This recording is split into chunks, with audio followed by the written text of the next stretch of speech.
yang WL, yang Singer, yang multimedia, dan jemaat Tuhan juga yang spesial. Terima kasih. Nah, anak-anak muda, mari kita membuka kitab kita yang terambil dari 1 Korintus pasal 9 ayat 16. Ya, hanya satu ayat saja. Ya, kita baca sama-sama ya. Sudah temukan teman-teman? Oke. Kita katakan amin sekali lagi. Amin. Oke. Karena jika aku memberitakan Injil, aku tidak mempunyai alasan untuk memegahkan diri, sebab itu adalah apa? Keharusan bagiku. Celakalah aku jika aku tidak memberitakan Injil. Kita katakan amin. Amin. Karena kenapa? Karena kita adalah pengikut Kristus. Jadi kita apa teman-teman? Harus memberitakan Injil. Amin. Nah, saya memberikan tema di pagi hari ini buat anak muda ya. Tugas orang Kristen ya, atau tugas anak muda, atau tugas anak remaja. Ya gitu ya. Tentu berbicara tentang kekristenan ya gitu ya. Kadang ada orang yang berkata, apa tugas orang percaya dalam kita teman-teman? Tetapi saya mengalihkan ini apa tugas orang Kristen.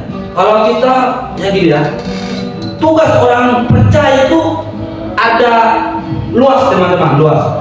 Misalnya ada yang orang percaya bisa juga percaya sama mistik, itu kan kategori orang percaya kan. Tetapi saya katakan orang Kristen, berarti orang Kristen tentu orang percaya gitu kan, tentu orang pengikut Kristus. Amin. Nah, jadi saya mengalihkan tugas orang Kristen, anak-anak muda gitu ya. Nah teman-teman, sebelumnya saya melanjutkan ini, kita kan sebagai siswa-siswi kan, amin. Nah, tentu di sekolah ada tugas, tentu ada di sekolah itu ada aktivitas ya, ada pelajaran itu. Nah, kenapa kita melakukan tugas ya? Mungkin karena saya gitu ya, karena saya kan ingin pintar begitu kan. Kenapa kamu lakukan PR kamu gitu kan? Karena saya ingin dapat juara dengan gitu kan. Nah, tetapi jawabannya karena saya adalah siswa gitu kan. Sebenarnya jawabannya karena saya adalah siswa, karena saya adalah pelajar, sehingga saya dapat melakukan tugas kan. Nah, di sini saya juga memberikan contoh teman-teman ya, di mana ini satu kesaksian. Ada seorang di NTT atau Sumba gitu di daerahku. Nah, di situ ada kelompok preman gitu, bukan hanya saja preman, tetapi juga kelas kakap pencuri gitu ya. Nah, mereka ini ya berkumpul ya, dan di situ mereka lagi mabuk karena kenapa? Karena mereka berkumpul dan saling mengajak untuk membeli minuman untuk membuat mabuk. Nah, di situ mereka bercakap-cakap, kalau bilang di sini kan, bercakap-cakap. Mereka ngobrol, berdiskusi, bagaimana mereka menceritakan tentang kehebatan jagoan mereka, begitu ya. Karena saya dulu dibalik, ditembak oleh polisi karena saya mencuri, bilang gitu. Saya hadir di situ, pas saya hadir dan saya lewat. Kenapa orang ini membanggakan kebodohan gitu?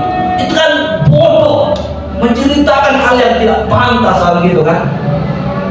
Teman-teman, ada nggak di sini yang bangga dengan kebodohan? Ada? Tentu nggak ada teman-teman. Nggak ada yang bangga dengan kebodohan.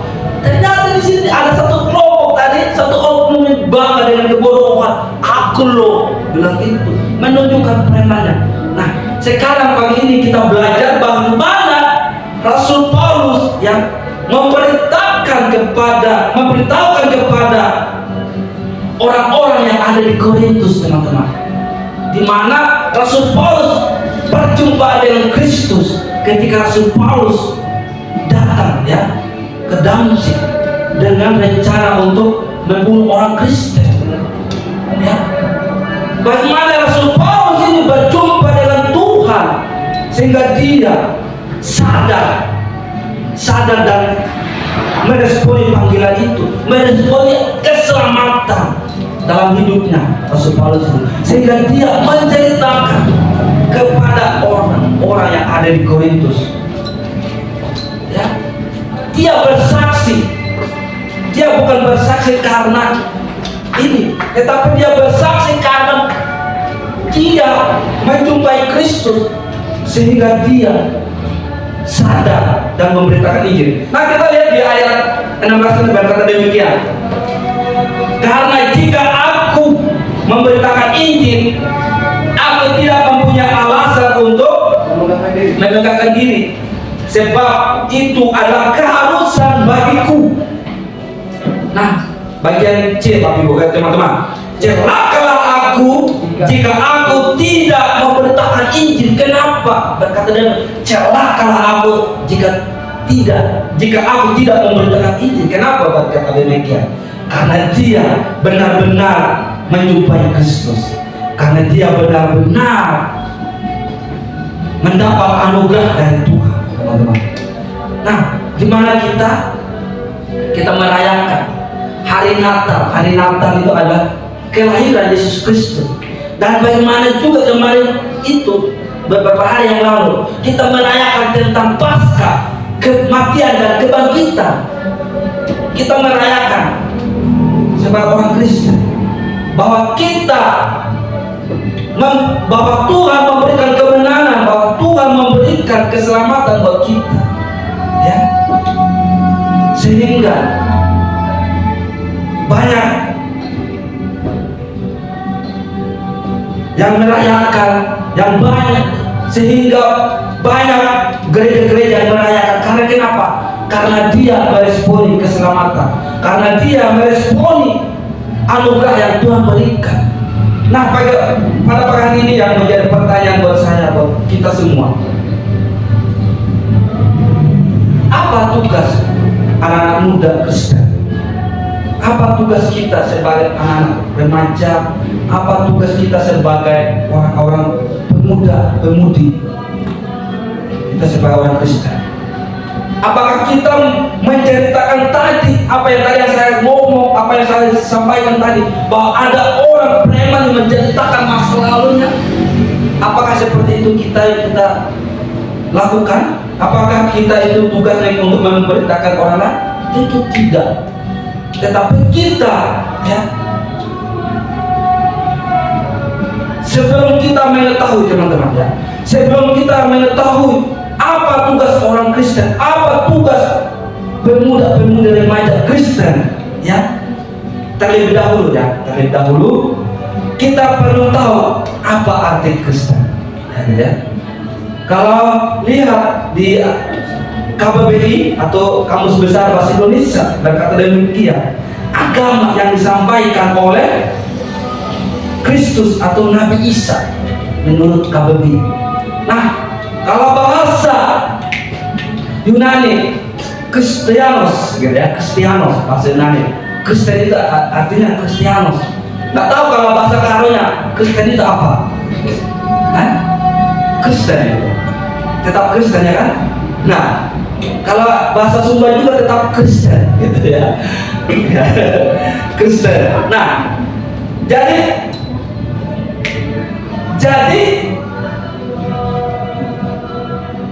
tugas orang Kristen adalah tugas orang percaya atau tugas anak pemuda remaja yang adalah poin yang pertama saya memberikan buat kita semua. Mari kita lihat. Yang poin yang pertama, keharusan bagi orang Kristen atau keharusan bagi pemuda remaja Kristen. Mari kita lihat di ayat 16 bagian B, teman-teman. Sebab itu adalah keharusan bagiku, gitu ya. Sebab itu adalah keharusan bagiku. Tidak ada kata lain, titik, tidak ada komanya, tetapi nggak ada akan, tetapi nggak mungkin, nggak. Ini harus titik, keharusan bagiku, gitu ya.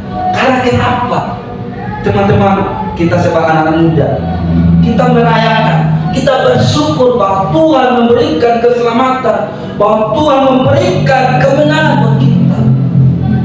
Begitu. Jadi tugas kita sebagai orang percaya, kita sebagai orang Kristen harus memberitakan Injil, di mana Yesus Kristus selama ada di dunia, Dia memberitakan Injil di mana-mana. Bahkan juga rela mati dan sekali salib demi kita, mengorbankan nyawa demi semua kita, teman-teman. Oleh karena itu mari kita belajar bagaimana keteladanan Kristus, bagaimana Yesus memberikan diri buat kita semua sehingga Dia mati. Oleh karena itu mari kita belajar.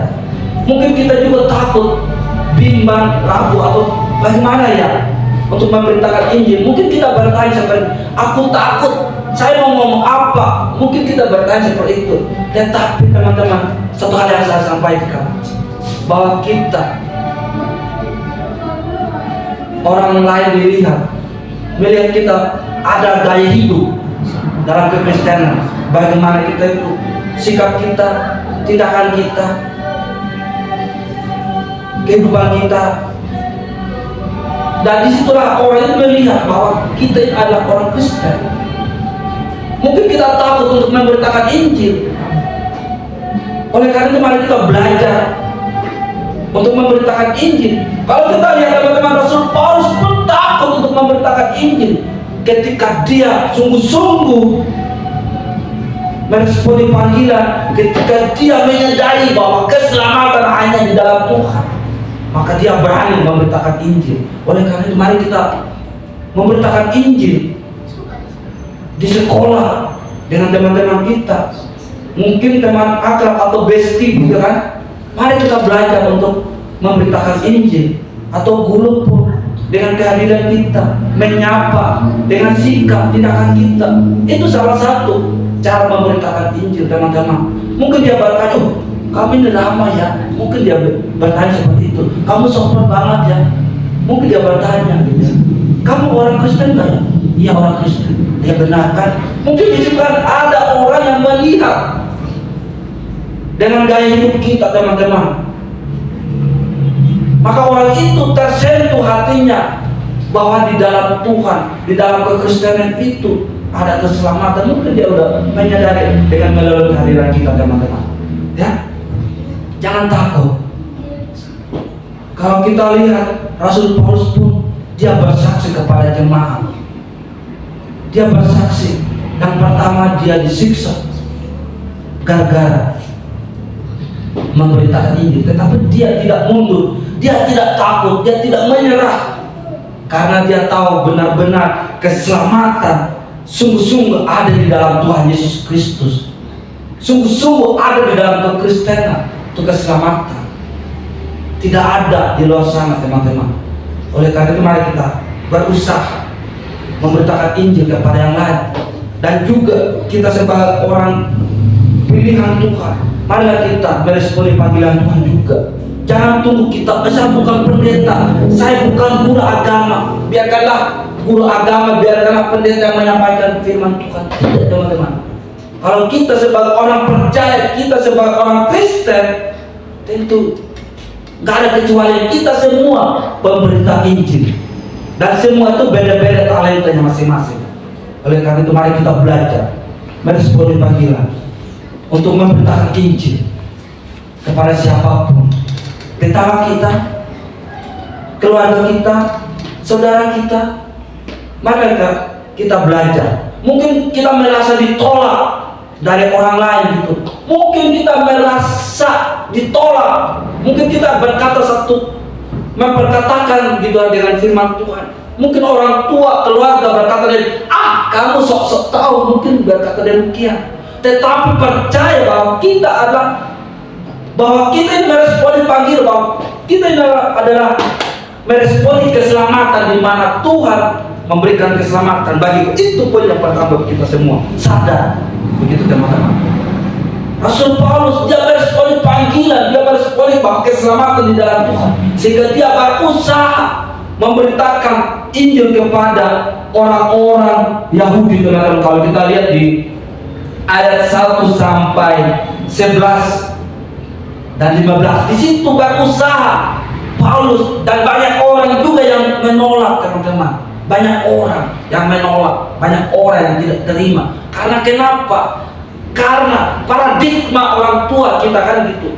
Ketika kita berbicara atau kita tampil di depan, kamu baru lahir kemarin kok, mengarahkan kami yang sudah tua, sudah melihat dunia, bilang gitu. Itu paradigmanya orang tua kita, teman-teman. Oleh karena itu, karena kita sungguh-sungguh melihat keselamatan di dalam Tuhan, mari kita belajar untuk memenangkan mereka karena Injil. Amin.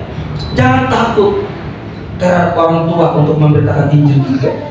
Jangan khawatir untuk memberitakan Injil kepada guru. Jangan takut, teman-teman. Tetapi bagaimana Rasul Paulus menyenangkan mereka, orang yang hidup di bawah hukum Taurat, berkata demikian, aku juga sepertinya orang yang hidup di bawah hukum Taurat. Dan dia bilang gitu, teman-teman, untuk memenangkan karena Kristus bilang itu. Terus juga ada orang yang hidup di hukum Taurat bilang gitu juga, aku datang, aku hadir seperti aku juga orang yang hidup di bawah hukum Taurat bilang gitu. Karena Rasul Paulus ingin memenangkan orang-orang yang di sekitarnya, Bapak Ibu dan teman-teman. Mungkin kita merasa diri ya kurang percaya diri. Percayalah, penyertaan Tuhan ada, perlindungan Tuhan ada, jangan khawatir. Tuhan akan memberikan hikmat untuk kita berkata-kata ketika kita memberitakan Injil. Di mana Rasul Paulus tadi berusaha memenangkan orang-orang. Kalau kita lihat di ayat 1 sampai 15, di situ Rasul Paulus berusaha memenangkan orang-orang. Sepertinya gila begitu, teman-teman. Sepertinya gila. Tetapi karena Paulus sungguh-sungguh, ya, aku rasa sedih gitu. Rasa terberkati firman Tuhan ini.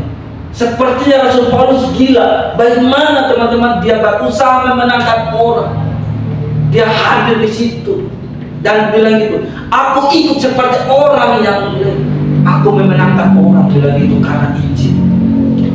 Oleh karena itu, teman-teman, kalau ada orang yang mabuk di sekitar Anda, hadirlah di situ dengan cara, dengan sikap Anda, dengan memberitakan Injil.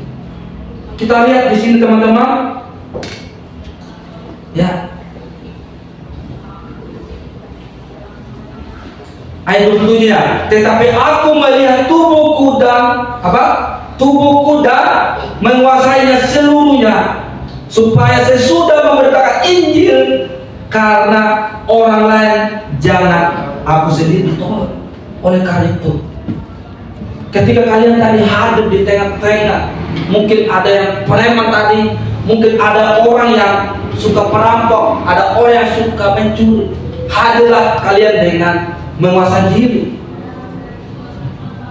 untuk mampu bagaimana memenangkan mereka, di mana kalian meresponi keselamatan itu yang Tuhan anugerahkan bagi kita semua. Oleh karena itu, mari kita tetap percaya di dalam Tuhan.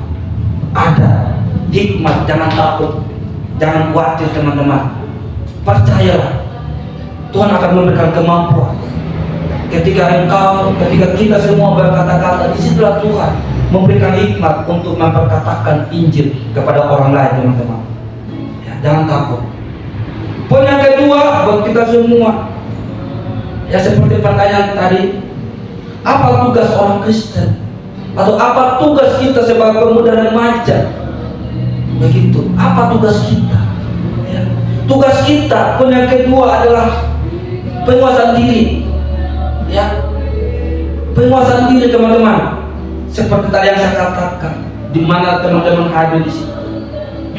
Jangan sampai mereka mengalahkan kita. Seperti Rasul Paulus tadi berusaha memenangkan, seperti Rasul Paulus tadi hadir di tengah-tengah kelompok. Dia hadir, dia berkata demikian, seperti aku aku yang melakukan, bilang gitu teman-teman. Seperti seolah-olah aku hadir untuk dia bersaksi teman-teman. Dia bersaksi kepada orang-orang Korintus,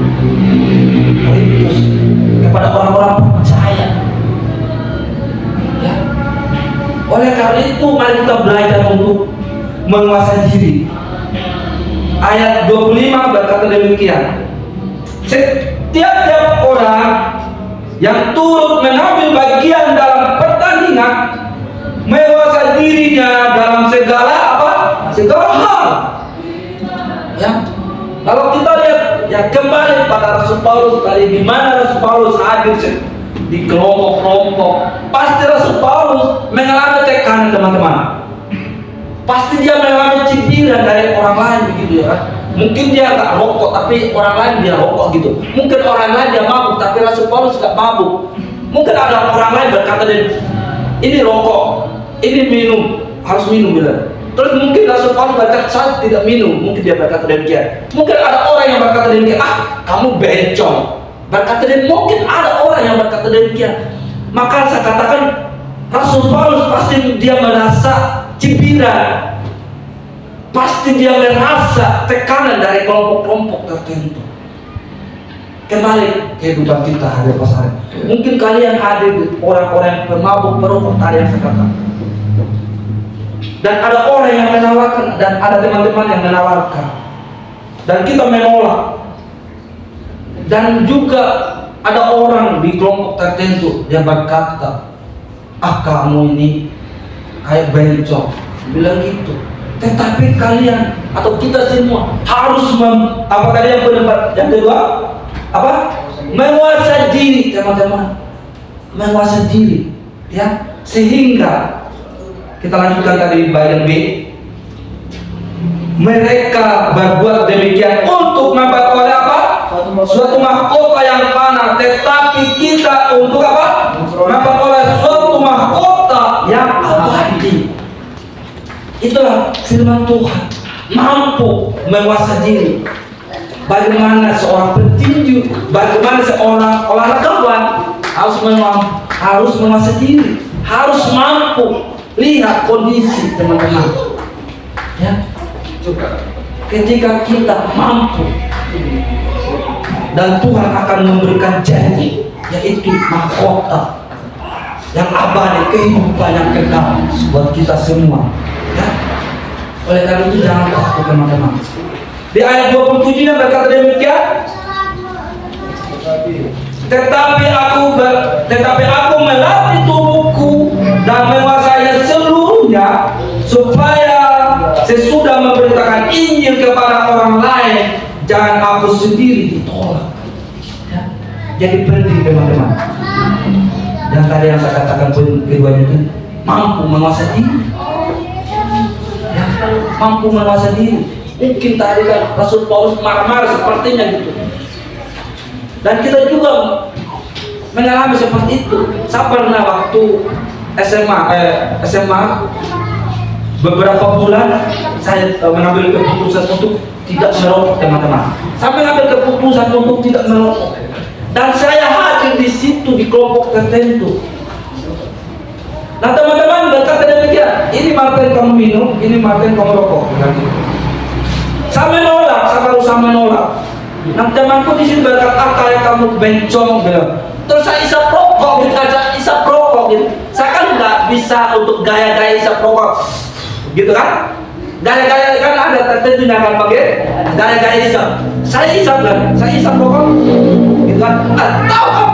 Dia bilang, kayak perempuan bilang gitu, ya ampun. Dan disitulah aku malu gitu ya. Ya aku malu. Iya. Aku malu banget begitu. Aku ingin pukul orang itu loh. Tetapi firman Tuhan hari ini mengajarkan buat kita apa tadi? Penguasaan diri atau menguasai gitu. Di mana kita hadir tetap memperkatakan kebenaran untuk memenangkan orang lain karena Injil, karena keselamatan yang kita dapat dari Tuhan. Mari kita menjadi teladan.